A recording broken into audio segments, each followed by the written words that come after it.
saying, okay. Florence Hosier, I can see you. I can see your handwriting in the chat box. Yemi Peter Yusuf, Praise Joshua, Andrew Shoyomi, Onyekachi Chuku, Gondie. I'm seeing who else? I'm seeing Lama Christopher. Lama has been online since I came online. I think 9:30 ish, and I saw Lama Christopher. Lama, welcome. Precious Umioke Chuku, Manase, Bisola Enyola, Esther Philemon. Welcome, welcome, welcome. It feels good to be here, and it feels good to be welcoming you all to today's session. And it promises to be very beautiful, enlightening, and engaging. So do well to leave a comment in the chat box. Let's know how you're feeling. Are you pumped for today's session? Are you awake or are you still sleeping? If you're sleeping, wake up. Let me see your comments in the comment section, or you can. Okay, Precious, good morning. A very, very good morning to you. You can react with your favorite emoji by inputting it in the chat box, and I would acknowledge that you're fine. Yeah, my morning has been good. It's been very early morning. Okay, and Ajin Intan, welcome. Good morning, Solomon. I'm good, but a little tired. Sorry, it's the weekend. You're going to rest soon. So sorry, Solomon. Maybe you need to take time out to rest after our session because it's actually very important. Also, Precious Umioke Chuku. The last 2 weeks have been incredible. I can't wait to see what's in stock for us today. Amazing things, amazing, amazing, amazing things. Quality, quality content, quality sessions. Okay, okay. A beautiful Saturday, yeah. Christopher, a beautiful Saturday to you too. I'd love to see Christopher's face. Maybe you could turn on your video. Stay muted, but turn on your video, yeah. Gondi, good morning, host and everyone. Gondi, good morning to you too. I want to know how everyone is feeling. Let me know how you're feeling. We're 31 on call. We're supposed to be over 100. I'm still waiting for Christopher. I see you. I see you. Good morning. Thank you for joining so early. Thank you so much. Because I knew when I came online to test run, I saw you. I saw you online. So thank you so much for joining so early. Yeah, it feels good to be here. Esther was saying you're good. That's good to know. Okay, I don't want generic response. Like, give me details. How one word. Okay, let's do this. One word to describe your week. One word. Use one word to describe your week. Your week. For me, I'm going to type. I'm going to say it was eventful. Eventful because it was actually pretty eventful. So I want you all to use an adjective, a descriptive adjective to describe your week. One word to describe your week. Please, let's see. Let's have it in the comment section, everyone. I don't want I'm good, I'm fine. I know you guys are pretty. I know you're handsome. I know you're good looking. But I want something descriptive and qualitative, yeah? Okay? Impactful and reflective. Chugo, Agaji. That's beautiful. So you're able to like will I say repurpose and refocus for the coming week. That's really nice. Enlightening. Okay. That was Andrew. Andrew, tiring but fantastic. I'm happy, Gondi, that as much as it was tiring, um it being a very fantastic week was able to make up for that. That's really beautiful. It was educating. Who's that? Who's that? My new friend. Wait, I'm going to see my new friend now. The person that said it was educating. Chukwu Nedum Chukwuka, productive and eventful. Okay, my new friend is why does it keep going up?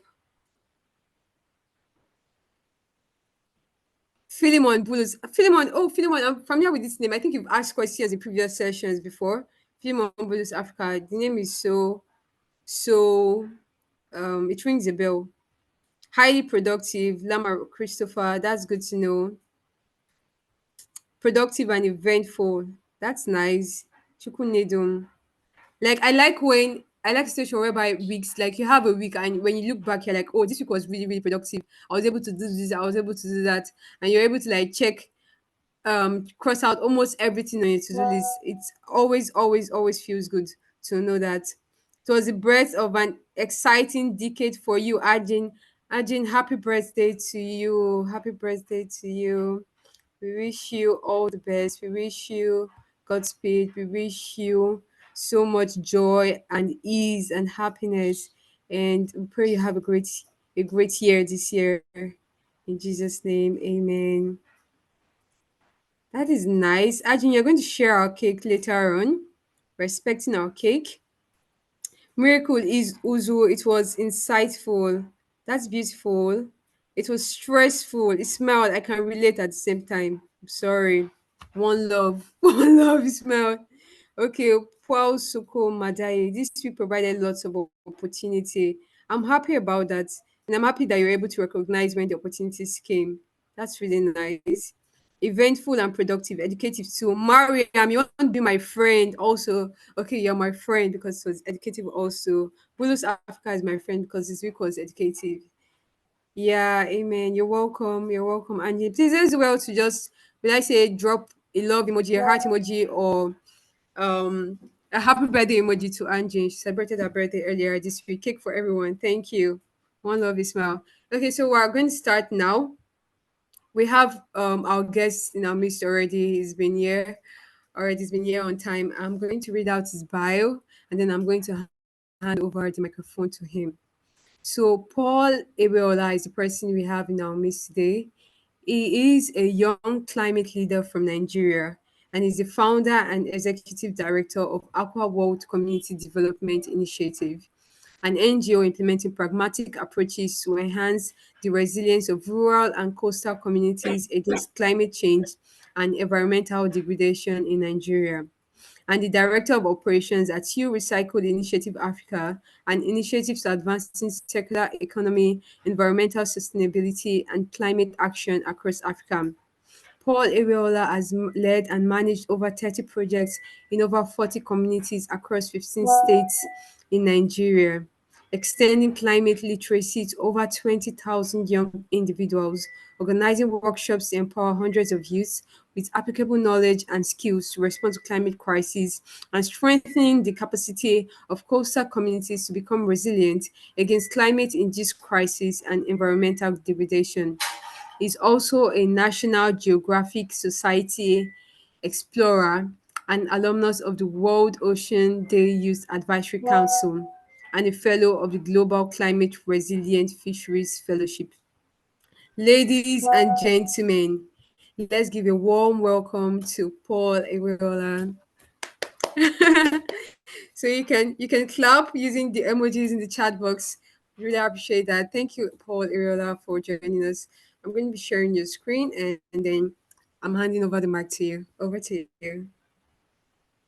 Okay, thank you so much. Thank you so much to our beautiful moderator for that. Thank you so much. And also I want to give a very big shout out to everyone on this call. So let's do it. Let's do a random one. How many of us, if you have trekked to look for fuel this week, raise your hand. Yeah, let's do a quick call. If you trekked this week, you don't already find fuel, go. Raise your hand. Okay. Cool. How many of you bought fuel for above 1K? If you bought fuel above 1K, let me see your hand up. Okay. So how many of you trekked a little bit to reduce the cost of transportation? Let's say you're supposed to take transport in a place and the cost is trek small. If I trek small, then I can use the money with me. Let me see your hands. All right, all right. So it's just an encouragement to everyone that this will pass, right? And one thing about being a young person is the resilience. Is the resilience that comes with, right? That cannot be defeated. That cannot be defeated. All right. Good morning, everybody. I'm joining from Ogun State, Nigeria. I'd like to know where you all are joining from. And just go to the chat box and see where you all are joining from briefly. You're joining from Lagos. We are joining from Akure. We are joining from Kaduna. So let's see briefly. The next 1 minute, I want to know where you're joining from. Oh, I can see Lagos, Abuja represented. I can see Oshun. I can see Ibadan. I can see Abia. I can see Gombe. I can see Ibadan. Omo Ibadan Kini so. I can see Calabar. I can see Enugu. I can see Cross River. I can see Borno. Is anybody from Bayelsa? I served in Bayelsa. I can see Rivers. Okay, I can see Oshun. I can see Ekiti. Hey, someone from Ekiti. That's my stubborn region. So I can see Jos, I can see Kano, and I can see Yobe. Wow, this is a very, very diverse audience. I can see Abuja.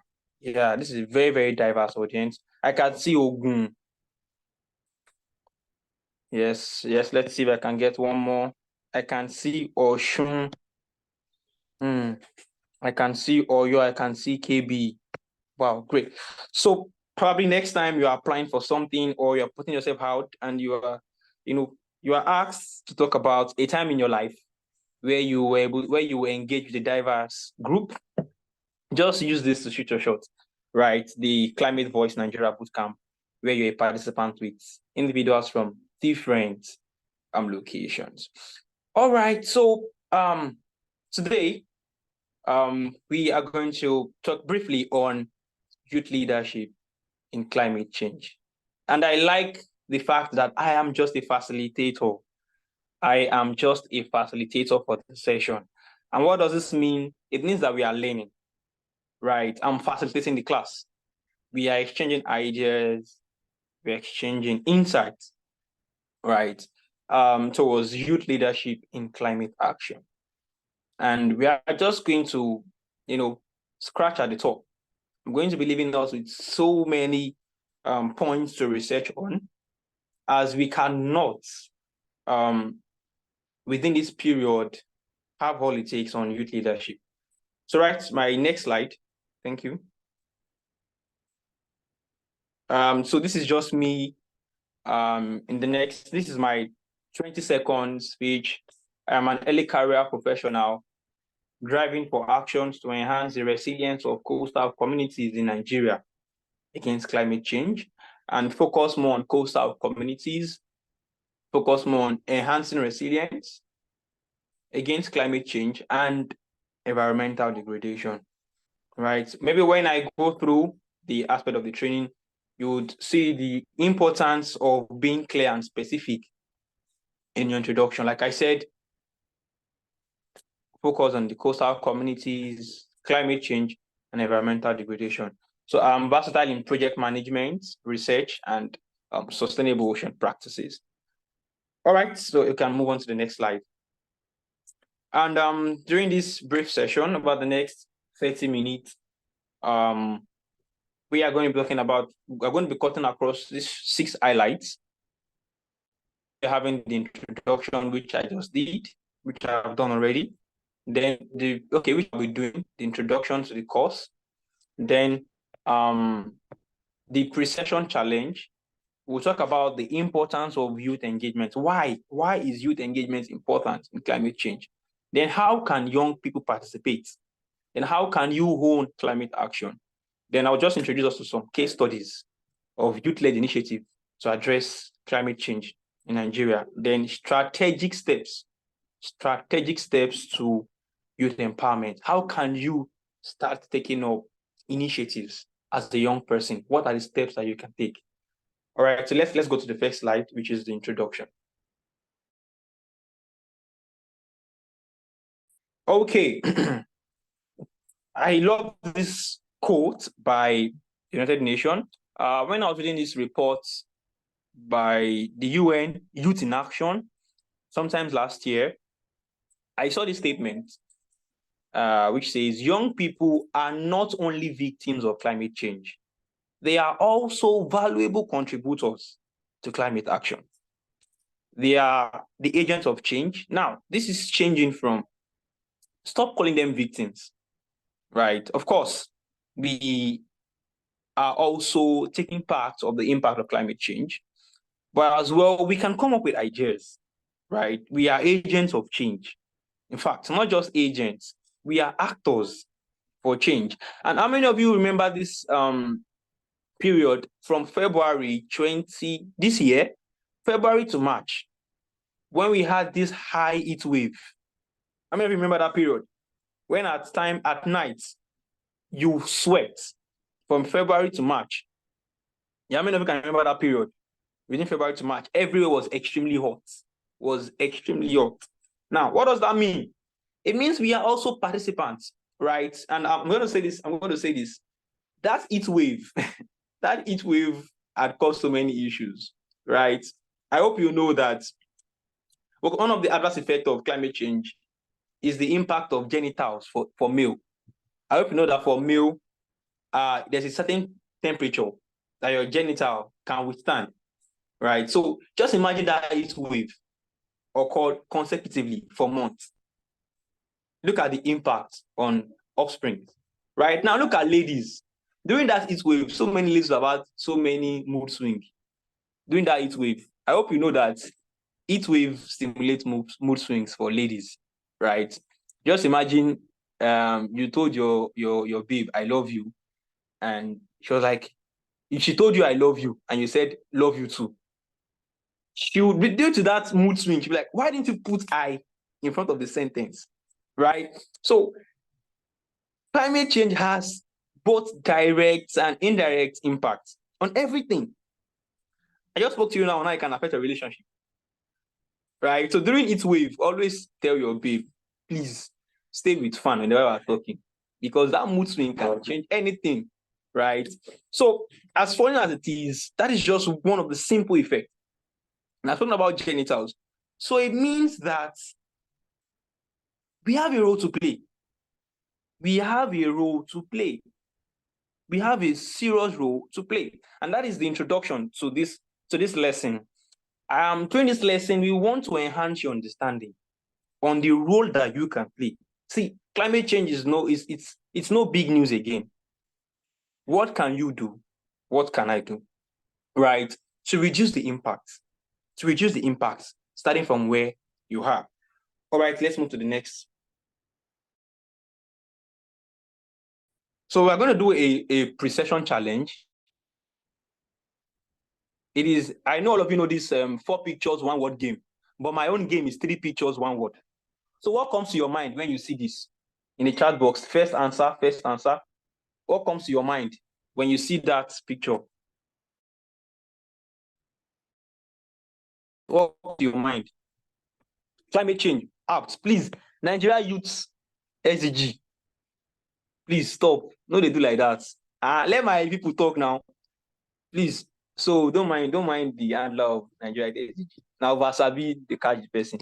All right, let's move to the next slide.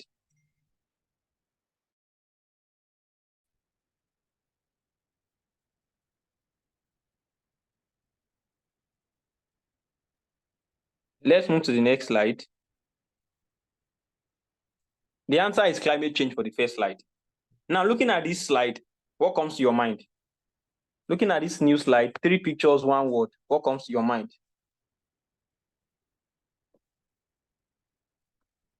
Someone said carbon emission. No. I'm just trying to see those of us that attended the previous sessions. I'm trying to bring out something. Especially, there was a session on understanding climate change, which is before now. All of those things in that slide, what do they mean? What can you see? It's 3 pictures, 1 word, though. 3 pictures, 1 word. You are seeing human. You are seeing greenhouse emission. Thank you, Stella Maris. Yes, the causes of climate change. Human. emission, and nature. I hope you all know that ordinarily climate change will come in, right? However, it has been exclamated due to human effects, right? So these are just the two pre-challenges I have. Now let's go into the session formally. Please, the next slide. The importance, we're starting with the importance of youth engagement in climate change. Let me start by painting a scenario. There's a particular community that has old and young people in that community. And some kidnappers came along, and you know what they did? They took everyone within the age range of 35 downward. They took them captives, and they left the older generations there. In fact, they took people from 45 downward, and they left the old people in that community. What do you think they've done to that community? What have they done to that community? What have they done to that community? The kidnappers didn't kill anybody. They just took the young ones, age 45 downward, and took them away and left the old ones. In fact, they gave them money. Thank you. I can see our comment. They handicapped that community, right? They rendered the community useless, and the word is no future. I love that. They've taken away the future of that community. And that is what happens when we sideline young people from climate change discourse. When young people are sidelined from climate change discourse, right, we have sidelined the future of the planet. We have sidetracked the future of the planet. And it will be genocidal. You know what I mean? It will be genocidal to sideline youth participation in climate discourse. That's what it means. It would be genocidal. Going by statistics, right, at least 50% of the world population are of age 45 and below. That's one of the reasons. That is one of the reasons why young people need to be on this discourse. Number one, the young people are always the future of the planet. Once you and I start crossing age 45 and above, those beneath us become the future. At age 45 to 80, we are already witnessing our future. So when we sideline young people, we are sidelining the future of the planet. Number two, the second reason why youth should be involved is because climate change is now an hemorrhagic fever. Do you know what an hemorrhagic fever is? An hemorrhagic fever is a bleeding fever. It is now calling for urgent attention. It is now a bleeding fever. A bleeding fever is a very, very extreme health condition where it is beyond the issue of just one approach. Right? At this point, different health practitioners are involved. And that is what is happening currently. The issue of climate change is not, it's only happening in one region. It's only happening in one region. It is happening everywhere. Like, it is happening everywhere, affecting everybody. And one thing about climate change is leaving no one behind. That's the funny thing. Climate change is leaving what? No one behind. It's affecting both the old, affecting both the young, affecting the female, affecting the male, affecting the rich and the poor, right? And the fact that the young people, the younger generation, we out of about 9 billion, age 45 and below, occupy up to 4.5 billion. It means that it is not negotiable. It is mandatory and necessary that young people are involved in climate change discourse. And then also, addressing climate change requires transgenerational commitments. like I said, it is felt by everyone. The heat wave was felt by the old and the young. When climate change is affecting everyone, oh, the desert will not say, I would give water to the young people and I would only punish the older generations. No. So these are one of the reasons why it is important. Number 3, the young people come with fresh perspectives, ideas and innovation. They what? They modify with time. And this is our time. We can bring in fresh perspective and ideas. And that is why our involvement in climate change is paramount. As young people, we can come up with ideas. We can come up with innovations, right? We can come up with solutions that can reduce the impact of climate change in Nigeria, in Africa, and in the whole world. Now let's move to our next slide. Now over the next 5 to 7 minutes, we'll be talking about youth participation. For those of you that are very, very, I think everyone here is passionate about this course. And I'm talking to us as leaders. I'm not addressing us as people who only want to know, but people who want to lead and people who want to act. And this is why I love this quote by Ocasio-Cortez that says, for young people, climate change is bigger than national election. It is a life and death. It is do or die affair. It is a do or die affair. It is not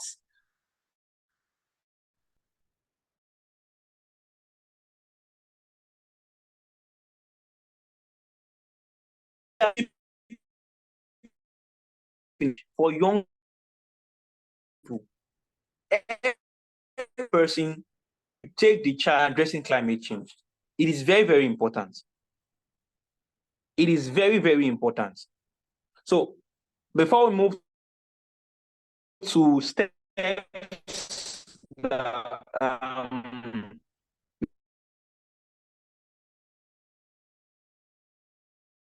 before we move to youth participation and leadership in climate action, I'd like to know if everyone is with me.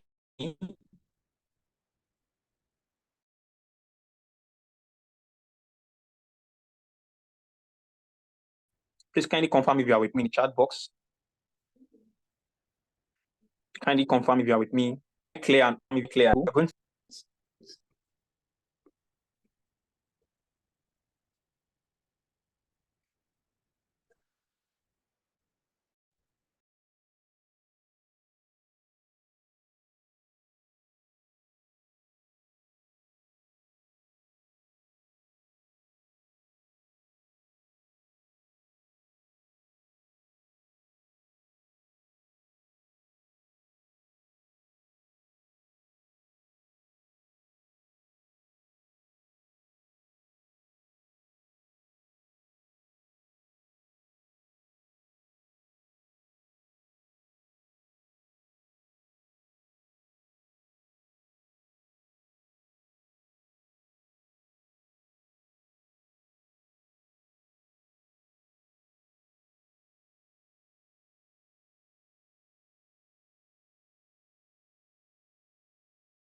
Okay, my mic was muted. So sorry. Okay, so Paul, I remember a story Paul shared. There's been a network glitch, by the way.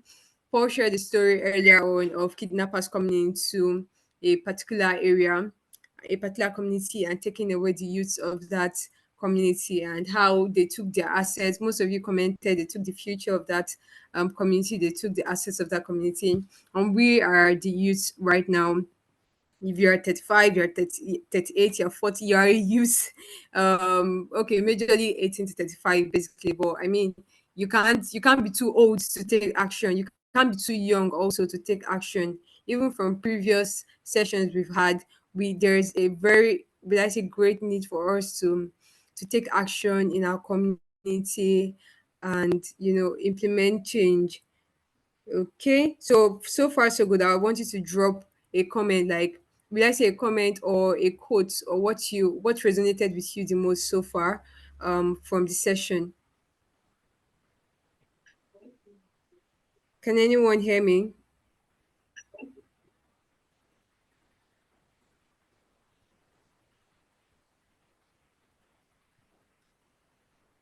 Thank you. I think I don't know what happened. The network just kicked me out. Okay. Okay, sorry Is about am I that. am I audible now? Yeah, very audible and it's clear. Okay, all right. Thank you, everyone. So yeah, so like I said, now for young people, climate change is bigger than national elections, and it's about life or death. And when I saw this quote, it's giving a message that for young people, we need to own climate action, right? And over the next 5 to 7 minutes, we're going to look at how how can young people lead climate action. What can you do, right? What can you do? How can you be a climate leader? So let's go to the next slide. Now, the first, one of the simple ways, one of them is actually simple. They are all easy, right? One of the first way you can lead climate action is through climate advocacy. And as you can see, I slashed awareness and I, left advocacy, because these days, what many people do is what we call awareness.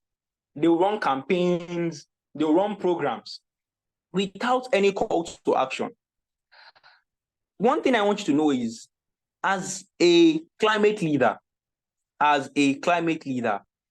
all of your awareness, all of your campaigns, all of your programs that relate to advocacy must have a call to action. It's either it is mobilizing young people towards doing something, mobilizing a community towards adopting some actions, or it is influencing policy changes. That's why I say it is not awareness, it is advocacy. Every action, every awareness, every campaign without a call to action, it is not advocacy, it is not complete. Whatever you do with your information without a call to action, without a drive, what you aim to achieve must what? Must help to define your advocacy. Before you do any campaign, what is the end result of what you want to do? As a climate leader, you can lead a campaign to address the excess emission of gas by industries in your area, right? A very good example is, how many of you know about the Ogoni? That's one advocacy that yielded results. The Ogoni cleanup. Ogoni cleanup is one advocacy that yielded results. It started with people coming out to talk about the oil spills they've been experiencing, and they didn't stop there. And I think in 1993, that campaign yielded results. Oil companies were, stopped from taking on their oil exploration activities in Ogoni area, right? And after that time, they were holding companies accountable. So as a climate leader, the end result, your goal was shaping your advocacy. It's not about awareness. It's not just organizing campaigns. What is the end result of the campaign? What is the action point of your education? You are carrying out an education in schools, awareness programs in schools. To what end? What should be the changes that you are expecting? That is where advocacy comes in. You can utilize climate advocacy. The second area you can participate as a young person is through community-based actions. See, as a climate leader, you have to start where you are. right? You have to start where you are. You have to start from your community, from your neighborhood, where you live, where you stay. Now, there are so many things that are linked to climate change, from gas emissions from machineries to emissions from waste, right? To the impact of climate change on natural resources, biodiversity. What can you do? Currently in Nigeria now, there is paucity of information. People have limited information about climate change. Now, I don't say climate change in terms of the overview. In depth, how can you break it down to people? When I started now, I spoke about the impact of climate change on genitals. That is health. There are some people in Nigeria today who they address the impact of climate change on public health. What are your observations? What are you observing? What are your observations? Start where you are. That is community-based actions, right? Now, and if you observe critically, you would see that there are so many impacts of climate change. There are so many activities that contribute to climate change, right? If you can't think of the impact, think of the causes. When you look at the causes, you'll be able to trace the impact, right? How do people in your community contribute to the effect of climate change? How do we escalate the impact of climate change? Right? So look at it. What can you do? What can you do? And it starts with simple initiatives like planting trees. Right? Planting trees, organizing cleanups, having educational programs, setting up sediments to trap to grow nurseries for trees to trap CO2, right? Setting up local reservoirs. These things are important. You can think of anything, any local actions that you can take in your community. That's number 2. Can we move to the next slide?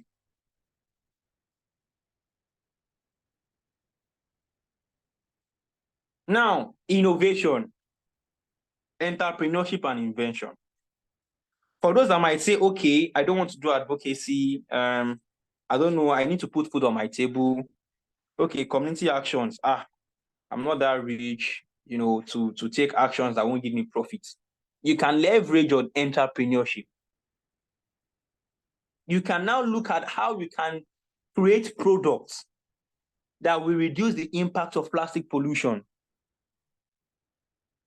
And there are so many of these entrepreneurs in Nigeria, those that convert waste to bricks, convert them to usable materials, convert nylon, convert plastics, those that convert tires. When they do this, they are trying to reduce the emission from virgin plastics. Now, let me give you an example. Now, when people start opting for reusable materials that you produce, they will stop going for virgin materials. And during the production of virgin materials or virgin raw materials, there is emission of CO2. There's high emission. But when people now start going for products, they start going for products like alternatives to single-use plastics, alternatives to virgin materials that can be used for construction, that can be used for packaging. You are helping us beat down the amount of CO2 that is utilized, right? So you can think of ideas, think of products, think of invention, think of machineries. If you're a civil engineering student, you can now start think of materials that you can use for housing, right? That can help absorb heat, right? I know of someone who is using excess sewage, right, for building materials. And I hope you know that when they come together, when waste clump together, the foul smell that you perceive is methane. That odd smell. So when you are looking at converting waste materials, you can think of anything. So as a climate leader, you can adopt or modify any solution, even if you are the owner of it or not. You can modify it, create a new intervention to solve problem. Now, there's this particular cooking utensils that was, I think, produced 3 years ago in northern Nigeria, where people can now cook and the stove absorbs CO2, right? It means that less people are exposed to what? Inhaling CO2. You can think of this. You can think of a new idea. Then also you can venture into policy engagements. Now there are people who what they do is they try to lobby into policy. And let me tell you something, as a climate leader, either you like it or not, every of your solution, every of the activity you do, a certain percentage must influence policy. From your advocacy to community action to your entrepreneurship, you must get data that would influence policy. And let me tell you now, when people hear policy engagement, they say, I'm not a legislator. How can I influence bills that are being passed? These days now, our governments have given, in fact, there are so many events that you can take part in. For example, there is circular economy exchange. At least I've attended about 2 circular economy exchange in Lagos, where we are asked to give recommendations, insights on how we are promoting circular economy. You can draft out data from your advocacy work, from your community action. You can draft out a report that you are going to read out in these meetings. For example, I think sometimes last year, Saucy Vibes organized an exchange program with stakeholders, I think in Lagos. So as young people, you must start looking at it. And one way, I learned it from Mr. Olumide Idowu. One way I influence policy now is whenever I do a project in any state, I would share the report with a ministry that aligns with what I've done. So whenever I'm done with a project, I will draft a report and I'll draft a recommendation. I'll give it to the ministry. This is what I observed while I was doing this project. People complain about certain things to me.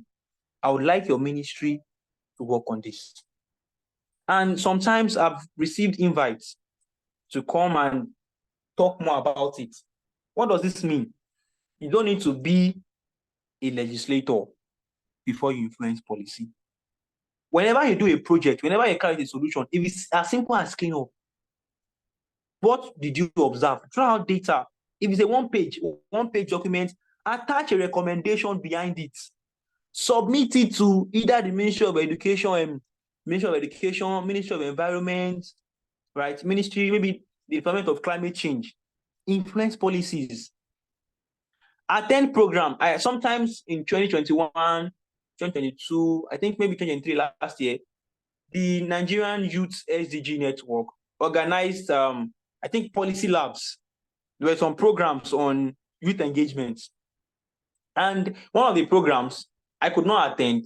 I asked someone from my NGO to go and attend. And he said he loved the program. Why? Because during the program, they collected feedbacks. How do you think we can do this? What is the problem that you have identified? And then we had some issues then we discovered in the communities we're working. So he just used the opportunity like what? To throw them out. Sometimes too, we have open policy reviews at both local and federal level. I think last year, a particular assembly opened and gave opportunity for the general public to come on board, to come and review the climate change bill. or some other regulations, policy, this is where you can start taking actions. Very simple. Interpret what is happening in your community. What are your observations? Put them down on writing. It does not need to be perfect. What do you want to change? Oh, probably there are some companies that are coming to your community, and ordinarily companies that emit gases that has to do with machineries should not live with people. You can start by tweeting what is going on here. So company that is producing this and that are trying to like get a site where we have people with population. You need to start thinking of how whatever step you take can influence policy. Either you're a business person that you create a product to address climate change, or you are leading a community-based action, or you are using advocacy. It is important that a percentage influences policy. All right, let's move to the next slide.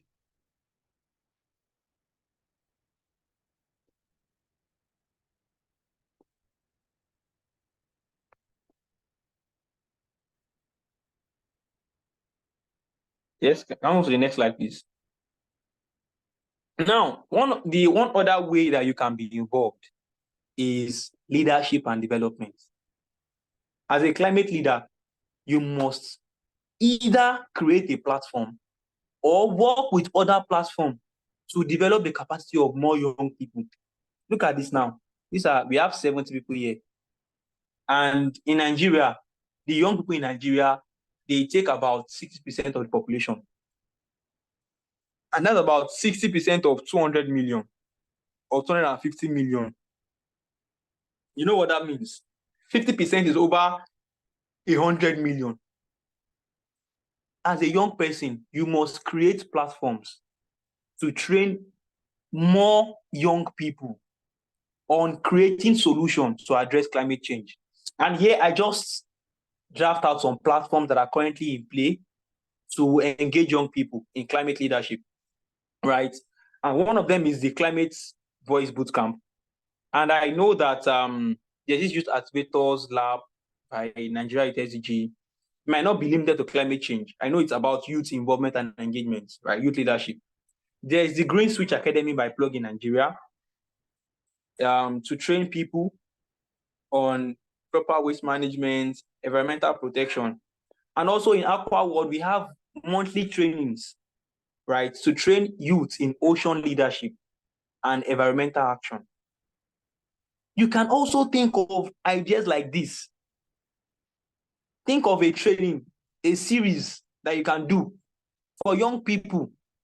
This is how you can act. I've given us 5 ways: climate advocacy, community-based action, innovation and entrepreneurship, policy advocacy, and also leadership and development. You can create an academy to always train people. You can start in your locality.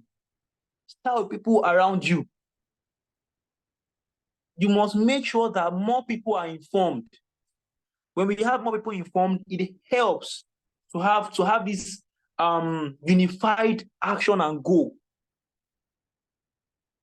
Right. So these are 5 ways that you can be involved in climate action. All right, let's move to our next slide. We're moving on to the end of the session. Let's move to our next slide. So these are the nuggets from this session. 3 nuggets. Number 1, your advocacy should shape and influence your desired action. Please make sure that if you are going to, in fact, at every point, we all are climate advocates, even with our products, with our community actions, with our policy. Just make sure that your advocacy must shape and influence the action you desire. Very, very important. Then number 2, whenever you want to adopt any model or you want to replicate any action, someone has done this before in their community, I want to try it in my community because we're facing the same problem. Make sure that you align it to the peculiarity of your region. Don't just copy someone's model without looking at real-time effects in your solution. There is something I do. Whenever I'm on advocacy projects or educational programs in local communities,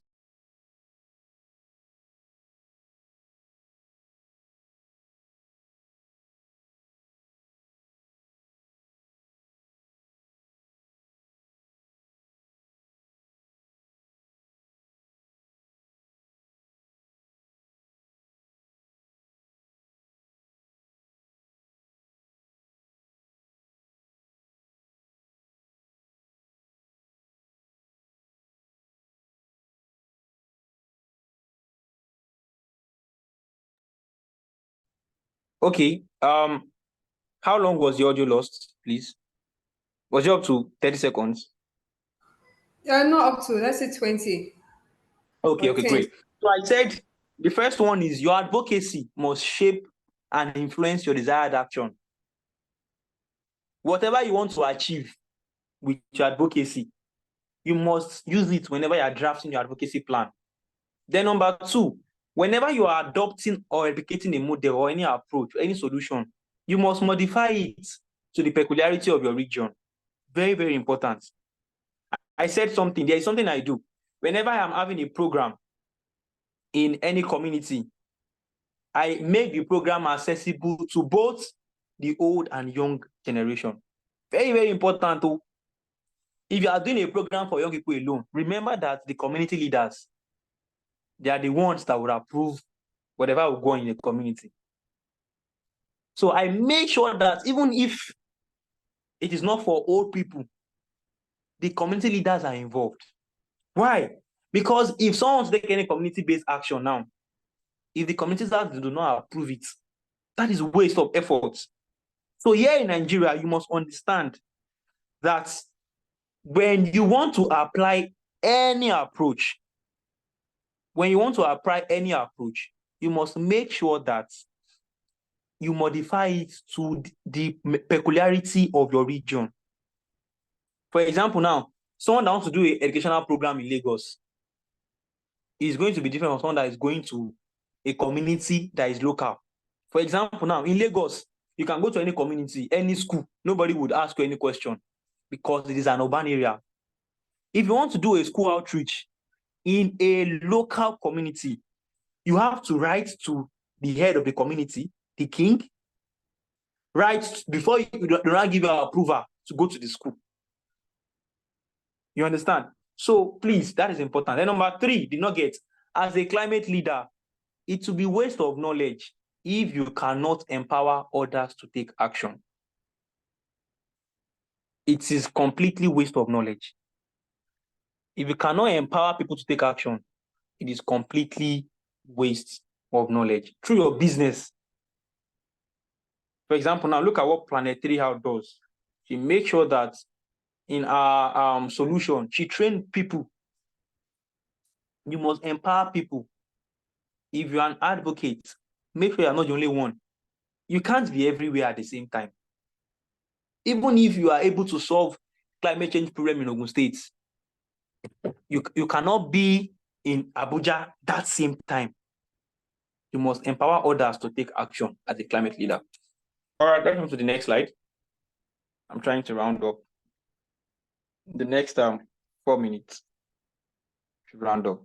Yes, next slide, please. I can see that we have some questions. Please just write down your questions so that we would answer them together. All right, so what are examples of some youth-led initiatives to drive climate action in Nigeria? The anchor, please, can you click on the Michael Brothers? It's clickable. I want you to show a video. If it's possible for us to for everyone to see that video within 1 minute. Now, let me tell you that in Nigeria, there are so many actions initiated by young people. There's EcoCycle led by Aliyu. They have a fabricated machine that can recycle nylon into bricks.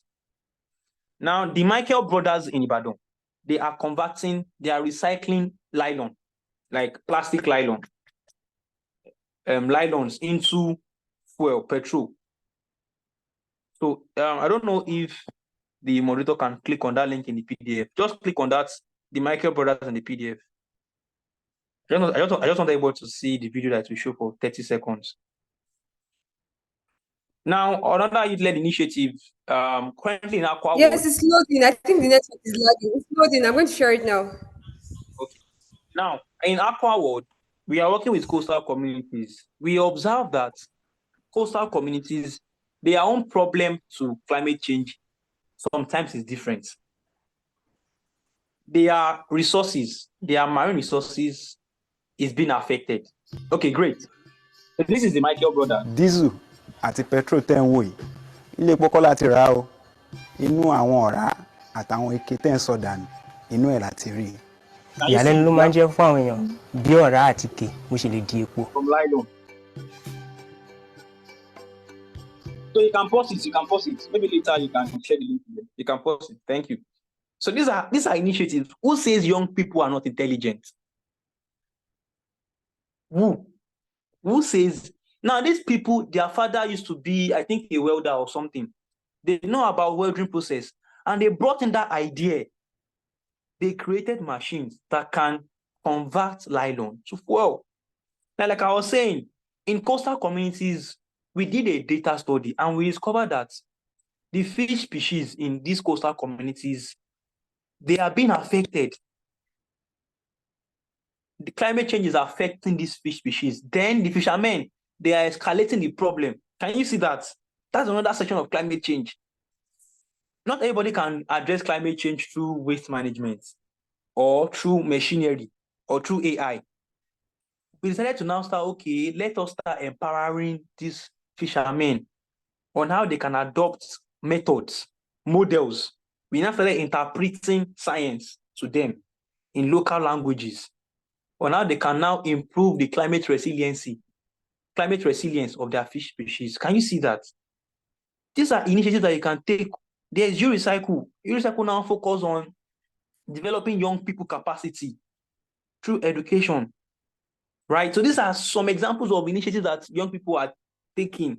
And there are hundreds of them. This Climate Voice Bootcamp is an initiative to address climate change in Nigeria. The question is, what can you do? Please, can you move to the next slide? What can you do with all that you have heard? If you want to take steps, these are what you can do. First, you have to give yourself to learning. You have to give yourself to learning. Someone like me, because of my undergraduate studies, I was able to have this detailed idea on how I can use, on how I can address climate change in coastal communities. Then you have to give yourself to research. You can see that I extracted research from education. After all of this training, you have to go and sit down and think.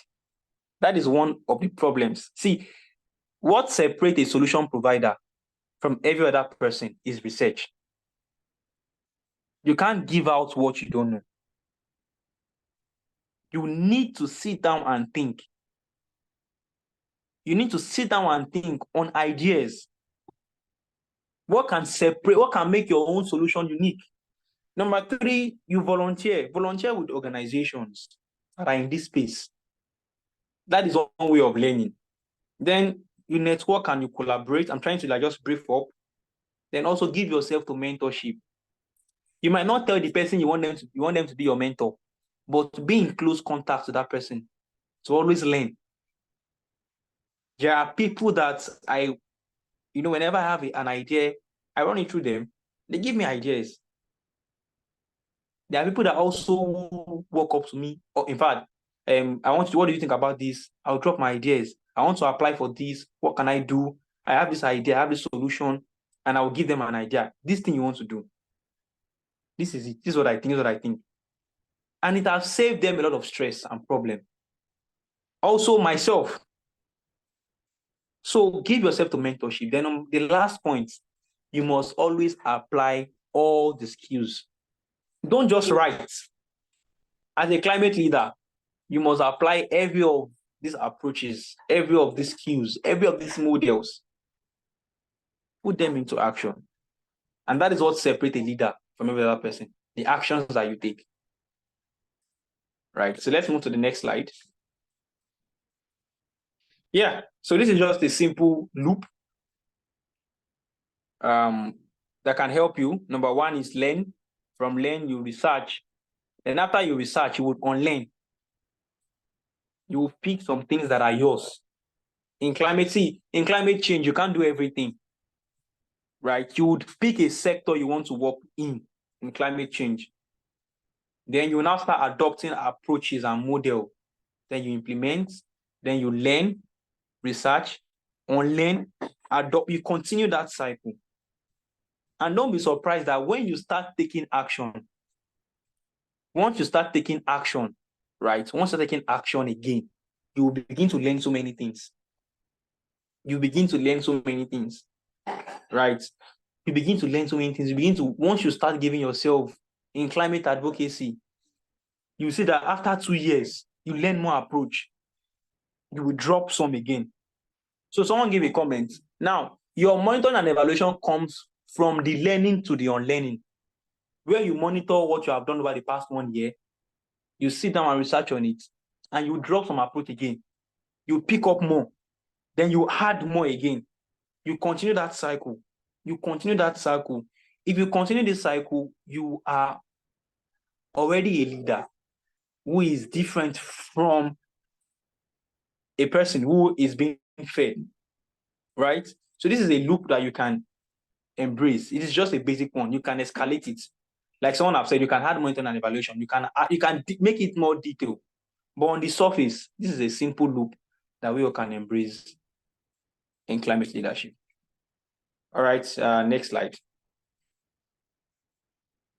So I would leave this. I think the facilitators can screenshot this and send it to the group chats. I want you guys to think of these things. Why? Why do you want to become a climate leader? What is your motivation? And don't be shy. It could be because you want to solve a problem. Maybe because you want to make money. That's why you want to be an entrepreneur in climate change. There's no problem. But you must have a reason. You must have a reason. Then, what climate challenge do I want to solve? As you can see, look at those initiatives I said about. EcoCycle is solving the issue of waste, right? To produce brick. Aqua World is solving the impact of climate change on fish species in coastal communities. Then you can now think of your own. Do you want to solve the impact of climate change on health? Oh, you want to look at how climate change affects relationships, like I said earlier. You want to organize training for ladies, how to, monitor their mood swing during heat waves. These are ideas, things you can think about. Then you now think of how. Self-evaluation. Where do you? Right. Then you also ask yourself this question. Number 5, very, very important. How have others addressed similar issues in the past? This will come in your research. If you want to solve a problem, look at those that have solved that problem before. What have they done that you can emulate? And what did they do that you can improve on? Then what skills and capacity do you need? So this evaluation, I'll be giving access to the slide. This is where you can actually take it up from. This would link up with how you can participate. It's going to give you a clearer picture. It might take weeks for you to provide answers to this thing. When you sit down on them, read up on them, observe, look at your environment. How is climate change affecting this environment? If you can't see it, think of how your community is contributing to climate change. Those are the 2 ways you can now start thinking of solutions. All right, so the next slide. Yes, I've come to the end of the session, and I want to give room to question and answer. I know our time is fast spent. Sorry.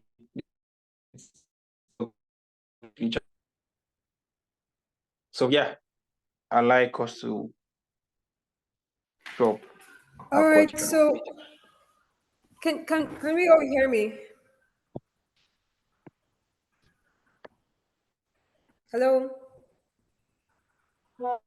Yeah, I can hear Okay, you so we're going clearly. to take. All right, Paul, thank you so much for that session. The slide is going to be shared with them. I'll make sure it's in PDF, so I share it with our participants. For questions, we're going to take, because of our time constraints, or the time constraints rather, we're going to take 3 to 4 questions, maximum of 4 questions. So if you have questions, if you want to unmute yourself and talk, raise your hand. I'm going to see you, and then there will be, let's say, a queue for it, so it's done orderly. Or if you want to like type in your question, that works also.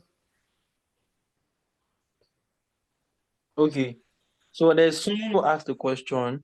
Mary Ajimo said, let me just interpret it, and I would like her to know if that's what Okay. it means.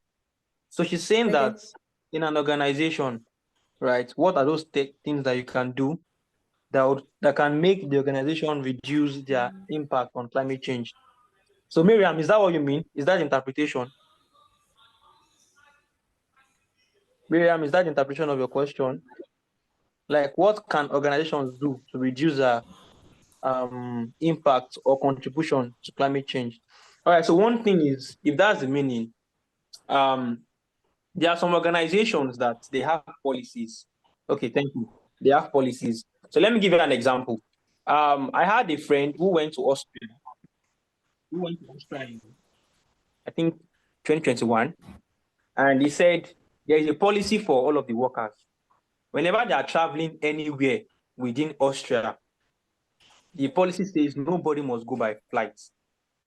They must go by road. And when they are going by road, they must not go through private vehicle. They must join public vehicles. That's one. Then he said when they are traveling to neighboring country, for example, now, when you are traveling to a country that is, let's say, less than 2 hours by road, it is mandatory for all of the organization members to go by road and not by flight. So what are they trying to do? They are trying to reduce the rate at which they contribute to CO2 emission.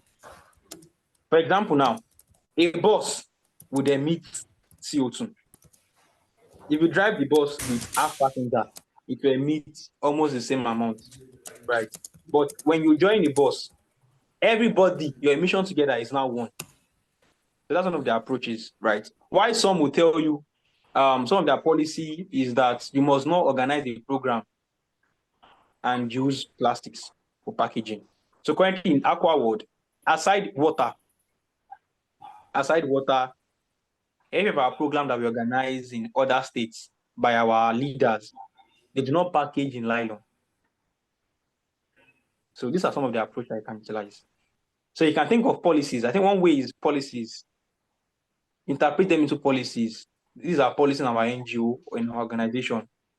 When you are coming to work, maybe every day in a week, on Fridays, do not come with cars, come with public transport, or come with the office bus. So maybe on Fridays, you guys will not use AC. Instead, you open your window. These are one of the things you can adopt. I hope I've answered your question. So All right. it's just so simple approaches. Okay. Okay, there is another question from Chiugo Agaji.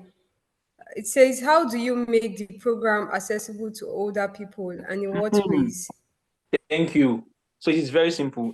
There are ways you can make program Okay, some approachable persons' hands are up. to older people. So I'll just give an example. Whenever I want to do a program, not online program though, I mean physical program in any region, I already have our target audience. Young people will be coming. I'll make sure that we submit special invites.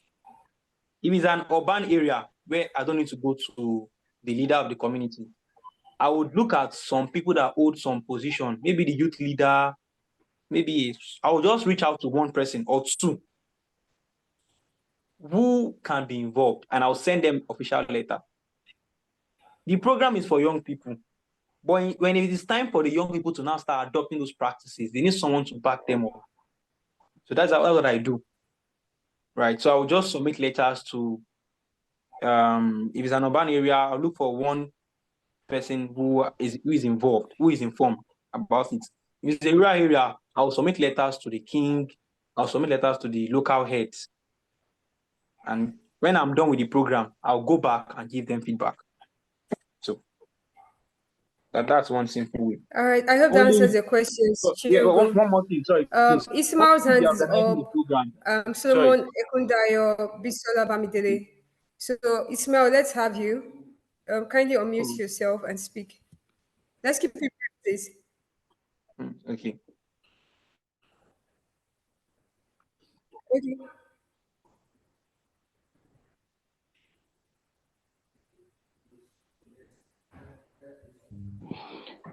Yes, good afternoon. Hello. Hi, Ismail. Go on. We can hear you, Ismail. We can hear you. Yes, you see, impact of this climate change in the Asian city of Kano State is tremendous, seriously. And we try under my company to see how we will at least mitigate some impact of this climate change within the city because of this population of Keke Napep.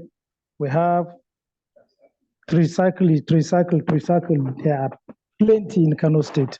I don't think there is any other African countries that have the population of tricycles that we have it in Kano State. So it generates microclimate change within the city. The temperature this recent years, it ranges from 40 degree, 46, 43, 44, 45, 46 at times. So we with our initiative, we created a program called regreening cities, regreening our cities. So we intended to plant trees along the major roads so that it will modify this microclimate change. So the problem we are having now, the previous administration, they stopped us because people that are conversant with Kano State, they might see our project along Hadeja Road toward Beni schools. We have already started it because we write to the Kano State government and we didn't see any reply from them. We follow up, we didn't see reply, so we just carry out our project. So by seeing we have started our project, they stopped us. So I don't know which advice you guys going to give us in order to continue with our program. Thank you. Okay, thank you. Now that's why I said the importance of involving leaders in your projects. So number one, I'm going to give this advice. Can you try go now pause everything you are doing, and first of all, who is the local government chairman?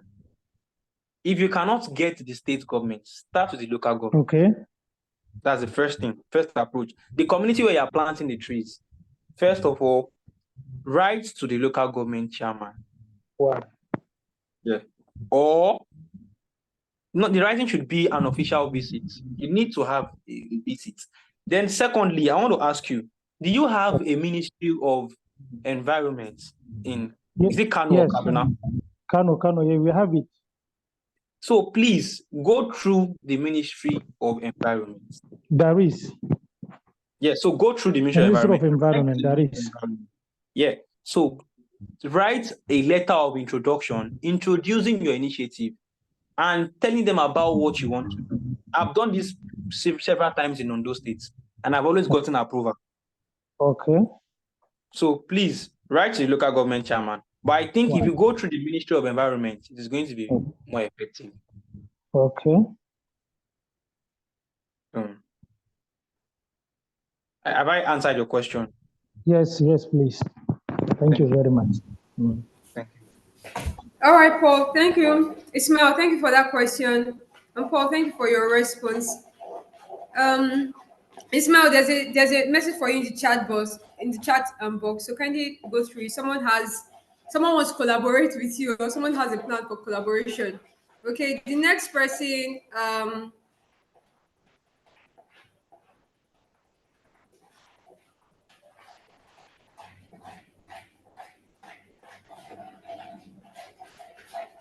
okay, Solomon Ekundayo, please unmute yourself and ask a question. There was a question in the chat box. I think it's down. But Solomon Ekundayo, if you're on call, kindly Unmute yourself and ask the question. Thank you. Good morning, everyone, and good morning to Mr. Paul. So, thank you so much for that insightful. And so, I wanted to ask that you spoke about extensively on youth participation and leadership, and I believe that over the years, amazing project. So, as a young person too, as well, what are the challenges that you've experienced over the years that just for us to like avoid that? And how were you able to those challenges? So that's my question. Thank you. Okay, all right, thank you very much. Now, one of the challenge that I won't call it a serious challenge, but I'd faced it once or twice, is gaining access to let's say a region. And since when I started using this approach, I have never had that problem before.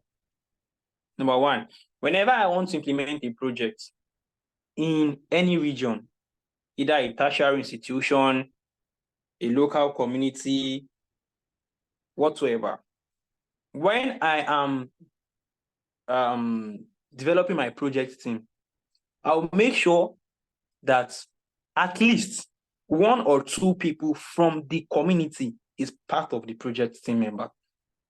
So for example, now, if I'm implementing a project in Kano State, right? Or let's say I want to implement a project in, let's say, Oshogbo in Osun State. If I'm going to implement a project in Osun State, I would make sure that at least two people from Oshogbo who are in the location where I want to implement the project are part of the project member.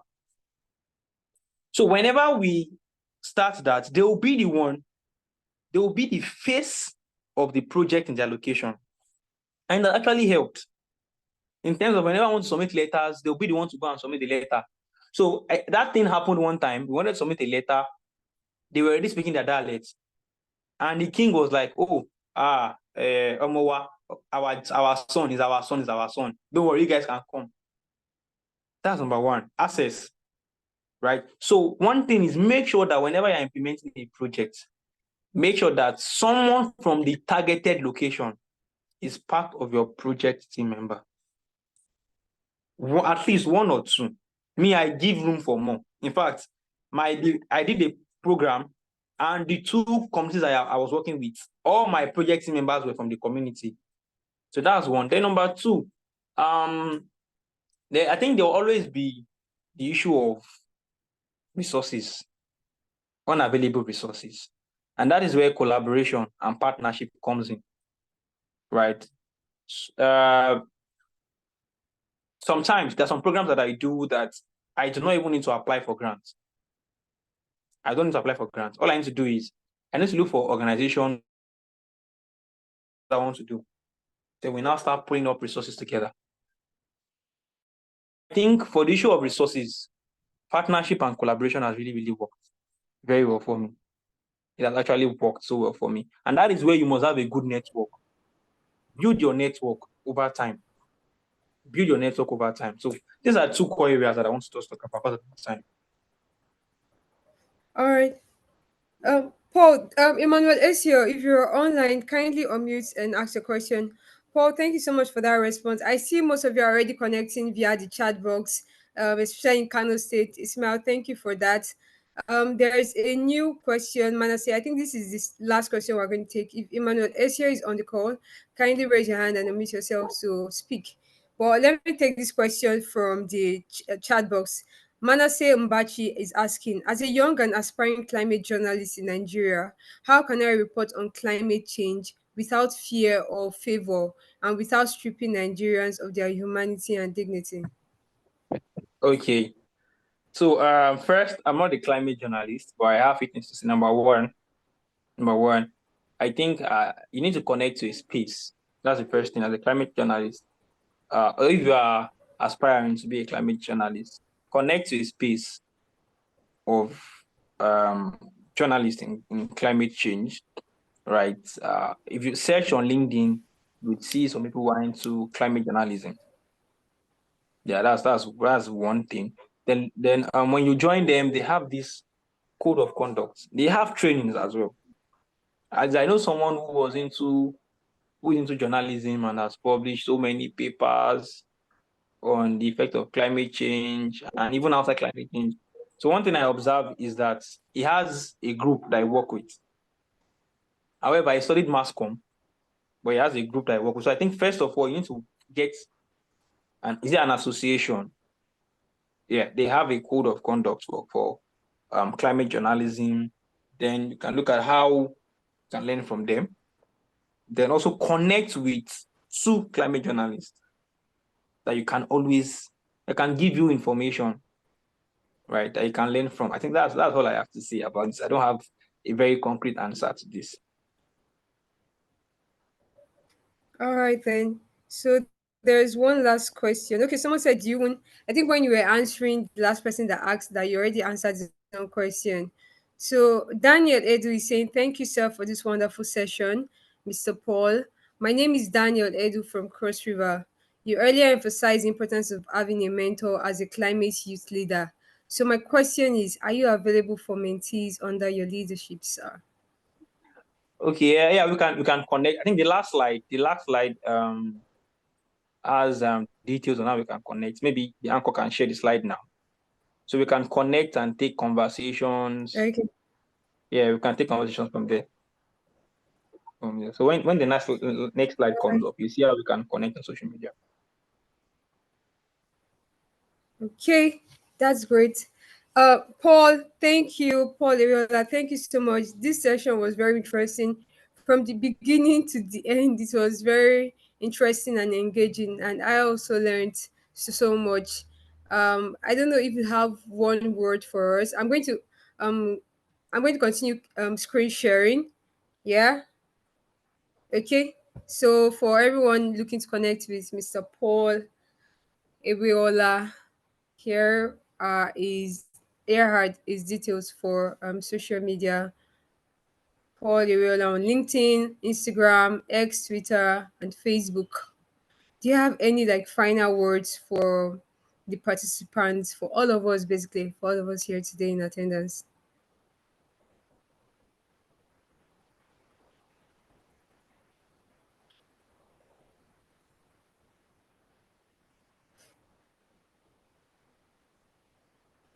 We can barely hear you. I think there is a network issue. Okay, now I can unmute. So what I want to say is this: Like, there is a lot now, not just one thing. There is a lot that you can do to address climate change in Nigeria, and you need to start from where you are. You need to start from where you are, and you would learn from the process. Just give yourself to it. You are going to learn from the process. Thank you. all right, thank you so much, Paul. Emmanuel Aden says, "Thank you very much. It's definitely worth the time." So let's leave emojis clapping, celebrating Paul. Let's thank him and appreciate him in the chat box also for, let's say, spending time with us and taking us through the process of how we can be more active by promoting climate change and in our community, even as youth. So let's give a round of applause, and you can react with your reactions. Yeah, I'm seeing fist bumps, I'm seeing thumbs up. Paul Iweola, thank you so much. So much. So the next session is going to start in roughly in 30 minutes time, so we can go on a break and be back here for the next session, which is also promises to be amazing and very insightful. Thank you all so much for coming.